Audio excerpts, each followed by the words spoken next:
Today we're going to talk about writing your own story. It has been said that life is a story. And if life is a story, you have to be responsible for not letting anybody else take the pen out of your hand to write your story. I can remember when I was in high school, it seemed like in the 12th grade, you had to go to the counselor's office to try to figure out what you were going to do after graduation. And so I went to the counselor's office, and I don't know if I was like high school students today where you know what to say even if you don't know what to do. I knew what the answers were supposed to be. I knew that when an adult asked you, what do you want to do next? You were supposed to say, I want to go to college. And so we played the game. So I went into the counselor's office, and he asked me, young man, well, what are your plans after college? And I said, or what are your plans after high school? And I said, I want to go to college. And he looked at my records, he looked at me, looked back at my records and said, young man, I don't think that's what you want to do. You don't want to go to college. You want to learn a trade. And I didn't know better. And I let him define me. And so 3 months after high school, I was working in a factory. And our day started at 6 o'clock in the morning and went until, I believe it was 2:30. The factory was called Westinghouse. It was out on Philippi Road in Columbus, Ohio. And my job for 8 hours, starting at 6 o'clock in the morning, was refrigerators would come down the assembly line. And somebody would put the packing in, somebody else would put the light in, somebody else would put the trays in, and it would be on its back all the way to the end of the line. I worked close to the end of the line. And my job for 8 hours a day was to bend over, lift up a refrigerator, and turn it for 8 hours a day. After the first day, I was so tired, I walked to the cafeteria, put my head on the desk, and fell asleep for 2 hours. And when I woke up, I said, I'm going to college, because I cannot do this for 40 years. And so I enrolled in Ohio State University. You know what I found? That school wasn't that difficult. I mean, I didn't have anybody in my immediate environment that had ever gone to school. And so sometimes when you can't see success, it's hard to chart a path towards it. I didn't know what a credit hour was. I didn't know what school really was. But I knew this. I wasn't lifting refrigerators for 40 years. And so I enrolled in Ohio State University, and what I found is I can read, I can write, I can take tests, I can be successful. Some years later in my PhD program, my GPA was 3.62.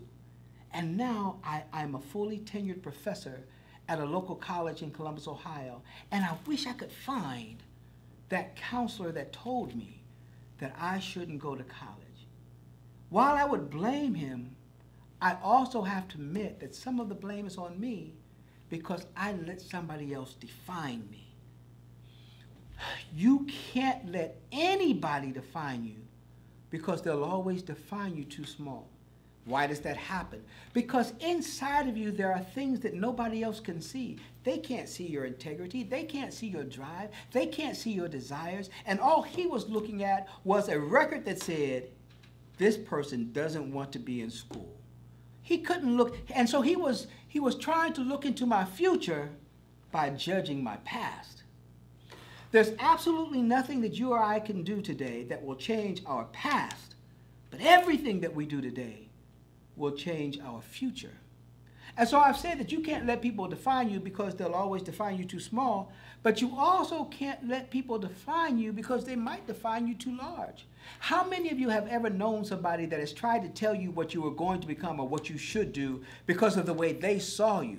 When they define you too small, or that's bad, but when they define you too large, that's bad too. When people define you too large, this is what that might look like. I made myself some notes. They might say that you're too old, or you're too young, or you're too experienced, or too inexperienced. They might say you're too tall, or too short, or too black, or too white. They might say you're too something. Again, if somebody else is writing your story, it's their story and not yours. Don't let anybody else define you. And that's why we took the time to look at mission statement and vision statement and SWOT analysis to try to figure out, what is my story going to be? Where am I trying to go? I have to take ownership of my story.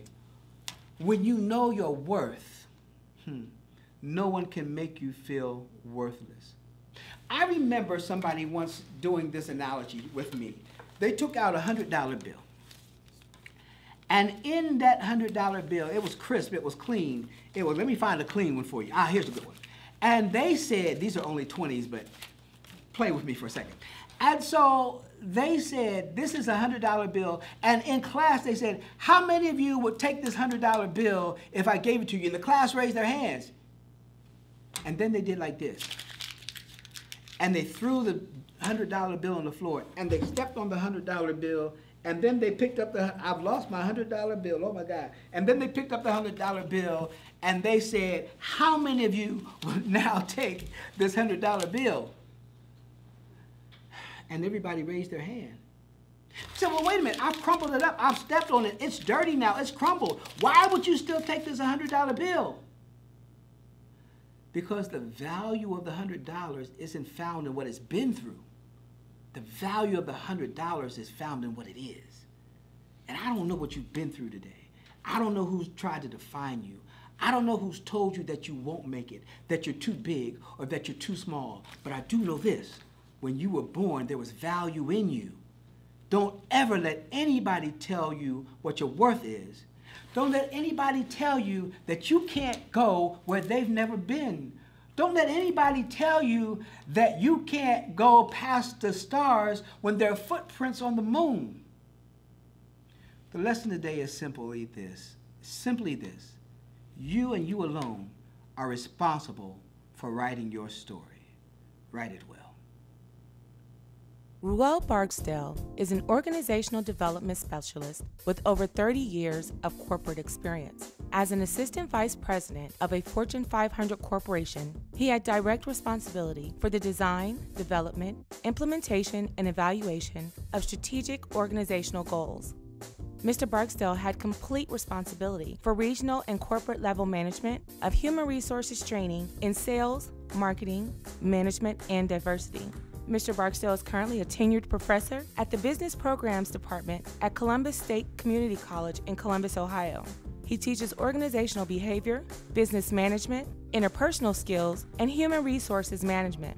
Recent accolades include the 2011 Columbus State Community College Distinguished Teaching Award and being recognized as a Teacher of Excellence in the 2012 Ohio Magazine. Mr. Barksdale earned his Bachelor of Science degree at Franklin University and his Master of Science in Administration degree at Central Michigan University. Mr. Barksdale also attended Ohio University studying the Higher Administration Doctoral Program. We present this video series as an aid to assist you and your organization to help achieve the goals moving you from where you are to where you want to be.